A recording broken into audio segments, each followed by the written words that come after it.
I can even start the divorce process right now, you know? But it's impossible for you, who don't work, right? You wouldn't survive if I left you. My husband taunted me with the divorce papers, which already had his signature. My husband, who regularly mocks me for being unemployed, brought out the divorce papers as a way to make me obey him. What a cowardly man. Despite my desperate efforts to care for our twins, my husband doesn't have a single word of gratitude for me. Instead, he used the divorce papers to threaten me, trying to manipulate me into submission. He knew well that I had nowhere to go if he kicked me out, as my parents lived far away. He was smirking disdainfully at me as I looked solemnly at the divorce papers. You'd be in trouble if I divorced you, huh? You've been too cheeky lately. I need to make sure you understand your place. Let this be a lesson to never talk back to me again, got it? As he said this and tried to take back the papers, I snatched them away from him. With a broad smile, I told him, "Thank you. I'll handle this right away." Leaving my dumbfounded husband behind, I immediately left the house with the twins. As I headed to the lawyer's office, I muttered to myself, "This is the punishment for underestimating me. My name is Julia. I'm 32. After high school, I went to a vocational school with a childcare program and earned my certification as a childcare worker. I started working in a daycare after graduation, enjoying fulfilling days. Though challenging, I felt like it was my true calling to work with children. Now, over a decade has passed since I started working as a childcare staff. I've become what you might call a veteran. I'm trusted by both my colleagues and my parents. In these seemingly smooth-sailing days, there was one thing that troubled me: the lack of romantic relationships. My friends were getting married and having kids one after another. As for me, I hadn't had a boyfriend since I started working. Though I hadn't been too bothered by this, as my job was incredibly fulfilling, the continuous weddings around me made me question my situation. Feeling a bit desperate, I received a call from an old high school friend, Sherry. Sherry is a career woman working in trading, and she's a friend I'm proud of, not just for her ability but also for her good looks. "Julia. It's been a while. How have you been doing? Did you hear Cindy is getting married? They're confirming attendance for the wedding, are you going?" Cindy was a friend from high school, in the same class as me and Sherry. "Yeah, of course, I'll be there. Everyone's getting married and finding their happiness. It's so wonderful, and a bit enviable." I accidentally let my true feelings slip out, and Sherry asked me curiously, "You're interested in getting married? I thought you were all about your job. I've never even heard you talk about a boyfriend." Of course, I have the desire to get married. I want kids of my own too. But there's just no chance to meet someone. I can't even remember when the last time I had a boyfriend was. As I let out a despondent sigh, Sherry seemed thoughtful over the phone. After a brief silence, she had an idea. "How about this? I'll set up a party, and you should come. I'll gather some single men and women, and we'll have a fun night out. I'm looking for a boyfriend too." "Really? That would be amazing, thank you. But are you sure? I know you're busy with work. Can you really spare the time to organize something like this?" Sherry's proposal was a beacon of hope for someone like me, who had almost no opportunities for romantic encounters. But Sherry is a career woman working in trading. I wondered if it was okay to ask her to set up a party, feeling a bit worried. "Don't worry about it. It's for a dear friend. Consider it done," Sherry assured me with a cheerful laugh. "Thank you so much." I was grateful to Sherry and looked forward to the party with excitement. On the day of the party, I dressed up as best as I could and went to the venue, where I found many friends Sherry had invited. Sherry, a sociable career woman working in trading, knew a wide variety of people. Among them was her brother, Alex, who was 3 years older than us. I had met him once or twice in high school, but he had matured so much that I didn't recognize him at first. "Julia, long time no see." Alex greeted me, but I was embarrassingly clueless, responding with, "Oh, you are." Despite my rude reaction, Alex reintroduced himself with a smile. It's been a while, so I thought you might not recognize me. I'm Alex, Sherry's brother. Remember we met before? Alex! I'm so sorry. It's been a long time. Alex and I quickly hit it off, reminiscing about the past. Julia, you were pretty in high school, but you've become even more beautiful. What do you do now? I work as a childcare worker. I love kids. That's awesome. Alex mentioned he worked at the same trading company as Sherry. He enjoyed biking on weekends. Even as our conversation flowed, Alex was always attentive, making sure I had enough to drink.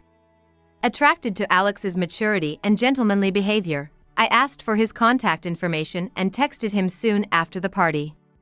After a few dates, we started dating. Sherry was thrilled for us. Since Alex and I worked close to each other, we moved in together soon after and then discovered I was pregnant. Pregnant? Alex was incredibly surprised. Yes. I haven't been to the doctor yet, just used a pregnancy test. I could feel my face flush with joy and excitement. Awesome. Thank you. Things might be a bit out of order, but Julia, will you marry me? Alex proposed with a big smile, and of course, I accepted. Everything progressed quickly after meeting Alex, a stark contrast to my previous uneventful life. We had already met each other's parents when we moved in, but now we went to formally announce our pregnancy and engagement. Everyone was overjoyed for us, and I felt incredibly happy. Soon after, I went to the obstetrician for an ultrasound. To my surprise, there were 2 sacs in my womb. This meant I was carrying fraternal twins. Twins! I was shocked by the unexpected news. Naturally, I had assumed there would be just one baby, so concerns about our future life briefly crossed my mind. But more than that, my heart was filled with joy, and I couldn't wait to meet our 2 babies. Of course, there was never any doubt about my desire to give birth. That night, I told Alex about the twins as soon as he got home. Twins! Wow, are you sure we can handle this? Everything will be double, the cost, the work. I hear raising twins is really tough. His reaction was one of surprise and worry. It's true, but so is the joy. I'm happy we're having twins. Convinced by my optimism, Alex nodded saying, that's true. All right, that's fine if you want. Yeah. Of course, I want to. His response wasn't exactly what I had hoped for. I wanted him to share my excitement, however, I understood his apprehensions and decided not to dwell on them too much. Pregnancy worries would surely fade once our adorable twins arrived. I continued working in childcare until my pregnancy became more apparent, then decided to leave. Childcare was my calling, and I was determined to return to it someday, once our children were older. Time passed, and I gave birth to healthy boy-girl twins. Alex cried tears of joy, thanking me and saying, thank you. You did so well. Seeing Alex lovingly hold each twin in turn, I felt deeply relieved. Alex had been ambiguous when I first told him about the twins, but seeing them must have amplified his joy over any anxieties. During my hospital stay, Sherry came to visit. These are my nephew and niece. How adorable! She said, teary-eyed, just as fond of children as I am. Alex visited often too, and I felt nothing but hope for our future life together. I was sure our family of 4 would live happily together. However, shortly after returning home, my wish was shattered. The crying is so loud. I can't sleep, quiet them down. Alex yelled at me. He started shouting about 3 days after the twins and I came home. I hurried to change diapers and feed them, but babies cry, that's their job. It's often hard to soothe them, especially with 2. When one starts crying, the other often follows. If you're going to complain, then help out a bit. You could at least hold them. What? Why should I? It was Julia who wanted twins, right? I never expected their crying to be this loud. It's driving me insane. I have work tomorrow, unlike you. What if I'm too sleep-deprived to function? I'm one of the top performers in my department, you know. Even when I sought his help, he only insisted on his point and never offered a hand. You were so happy when they were born. Why have you changed so much? I asked, and Alex sneered. I was moved when they were born. They seemed cute in the hospital. But once home, their nonstop crying killed that. Maybe if you stopped them from crying, they'd be cute again? You're their mother, can't you at least do that much? That's awful. As I was stunned by his words, the twins' crying intensified. So noisy. Are they monsters? How can they cry so loudly? I can't stand this anymore. I can't sleep in this house. I'm going to sleep at a hotel. Alex started packing his stuff into a bag while I desperately tried to soothe the twins. Good luck, he said coldly and left the house. I can't believe it. I felt a wave of disappointment in Alex and a sense of darkness closing in on me. Until we brought the twins home, Alex had never once yelled at me. He was a calm and gentlemanly person. Yet, he could hurl such vile words and shout so easily now. Was this his true nature all along? Overwhelmed by sadness and anger, I quietly cried.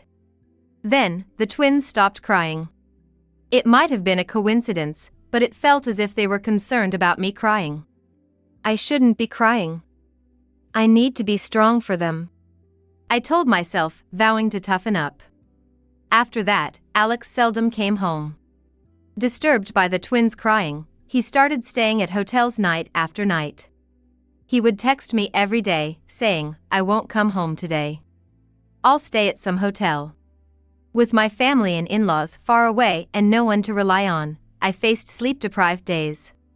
Even though I loved kids and had been a childcare worker, managing twins alone was incredibly challenging. I thought about asking Sherry for help, but she was a hard-working career woman. Feeling hesitant to burden her, I never reached out. When Alex did occasionally come home, he would criticize how I managed the household and barely interact with the twins, only to lash out in irritation. One day, after months of this routine, Alex texted me around noon, I'm coming home today. Make sure you prepare dinner. I'm in the mood for meatloaf. When Alex arrived home that night, he immediately started complaining as he stepped into the living room. Hey! What's with this mess? It's a disaster here. Aren't you supposed to be the homemaker? Do your job. It was true that I hadn't managed to keep the house tidy while chasing after the twins every day, but he had no right to complain after leaving us to fend for ourselves for days on end. They come first, so if the house is a bit messy, that's unavoidable. Maybe if there was someone around, we could keep up with the household chores together. I retorted sarcastically, and Alex just clicked his tongue in response.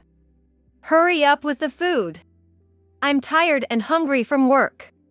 Go wash your hands first. I replied calmly, and Alex stomped off towards the sink with heavy footsteps.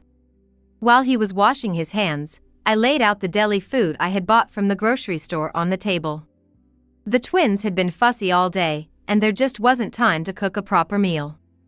I knew Alex would complain, but there was no other option since I couldn't find time to cook. When he finished washing his hands and saw the table, he exploded as expected. What's this?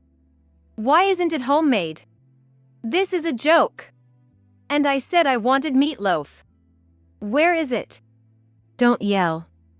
I didn't have time to cook today. They didn't have meatloaf at the deli, so I couldn't get any. Alex scoffed at my explanation. What do you mean you didn't have time? Busy trying to look busy while being jobless, huh, leech? My mom managed to cook delicious homemade meals every day while raising me.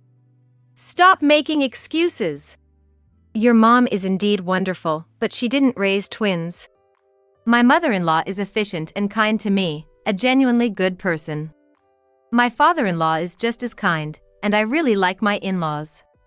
When visiting them, I often see my father-in-law helping with household chores, so they probably supported each other in chores than childcare all along. Comparing me to my mother-in-law felt unfair given our different situations. If you're going to compare me to her, then act more like your father. Don't talk back. You're failing as both a wife and a mother. That's not fair.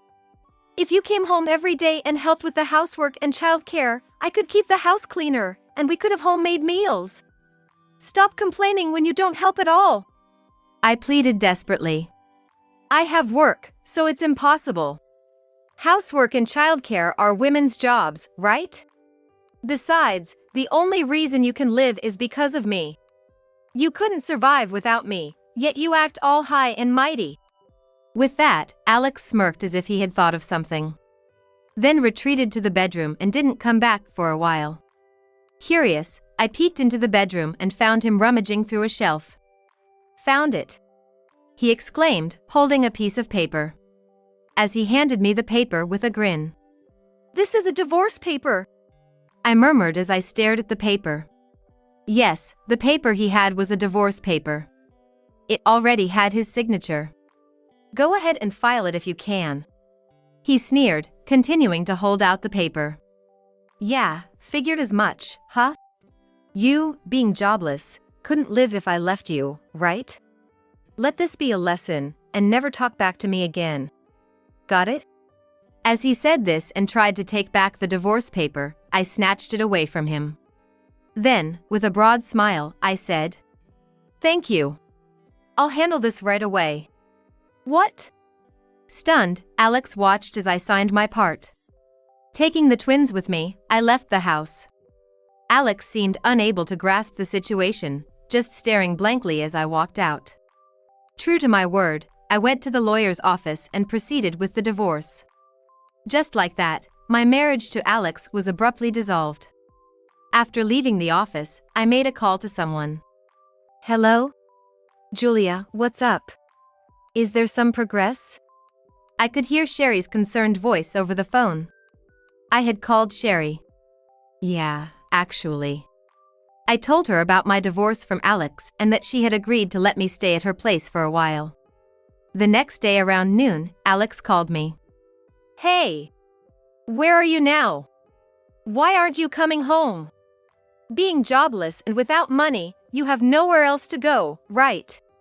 I was fed up with Alex yelling right off the bat. Don't yell. Can't you talk at a normal volume? And why should I come home when we're divorced? Well, I still have a lot of stuff there, so I'll come back a few times to sort things out. What? Divorced? You really filed that divorce paper? Thinking you can't live without me, what are you doing? Jobless and yet so foolish. How do you plan to live now? That's just thoughtless. Despite his insults, I decided to confront him with the truth. Actually, I've been working as a freelance writer related to childcare from home. Huh? A writer? Alex sounded dumbfounded. Yes. Being a mother of twins has garnered some attention, and thankfully, I'm earning enough to live on my own. In reality, after quitting my job, I started a career as a writer, sharing useful information on childcare. My experiences as a childcare worker and stories about my pregnancy with twins attracted a lot of readers. After giving birth, sharing my real-life twin parenting experiences garnered a lot of responses. Being good at drawing, I also posted many illustrations, which seemed to draw more interest.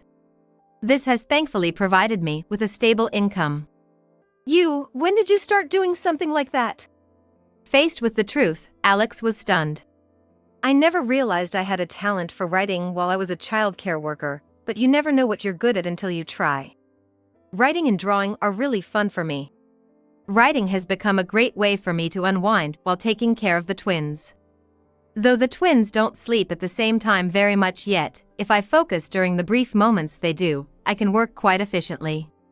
So, you weren't jobless, then you're really going through with the divorce? We're already divorced. I filed the papers yesterday. Didn't I just say we're divorced? Are you even listening? As I spoke, exasperated, Alex raised his voice. This is a joke. I didn't agree to a divorce. You can't just file the papers unilaterally. This is unfair. What are you talking about? You signed the divorce papers yourself. Saying you didn't agree to it now seems a bit far-fetched. That was supposed to be a threat. Because you were being insolent. I never thought you'd actually file them. Go to the office now and tell them the divorce was a mistake. Sighing at Alex's ranting, I replied coldly. You didn't want to divorce me that badly? I didn't know. I thought you wanted to remarry your affair partner. At the mention of an affair, Alex seemed to gasp over the phone. He fell silent. Oh? Gone quiet? What happened to all that bluster? What are you talking about? I have an affair. I have no idea what you're talking about. As Alex tried to feign ignorance, I pressed on. You think I don't know anything? I have plenty of evidence of your affair. It's pointless to deny it. I have several photos of you entering a hotel arm in arm with a young, cute girl. You jerk! Although I intended to remain calm, I got emotional as I spoke. Why do you have that? And hey, calling me a jerk, do you think that's okay? Take it back. That's the truth, isn't that? Did you really think you weren't a jerk? That's surprising. A man who doesn't help with housework or childcare, yells all the time, doesn't come home, and cheats. Why exactly is such a man not a jerk? I'd love to know. Then, Sherry, who was beside me, spoke up to Alex. I had the phone on speaker the whole time. Alex. It's me. What? Sherry? Wait, Julia is at your place now. Hey Sherry! Tell her to come home. She won't be going back to you. You're divorced now, which makes Julia and you strangers. Alex, you're truly the worst. I've heard everything about your awful behavior from Julia. I'm utterly disgusted. Initially, I refrained from contacting Sherry, who was busy at work when I just returned home from the hospital. However, after she reached out to me, and feeling at my limit, I confided everything to Sherry. Alex's verbal abuse, his lack of participation in childcare and household chores, his frequent absences. I also shared my suspicions of his infidelity with her. Alex always seemed to be staying at some hotel, but I had a feeling he wasn't alone. It was just a woman's intuition, but I suspected another woman's existence was related to him starting to yell at me.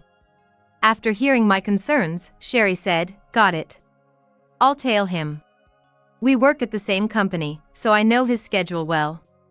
I was hesitant to ask Sherry, but she insisted, "Leave it to me." As a result, Sherry captured photos of Alex and a new female employee from his workplace entering a hotel together.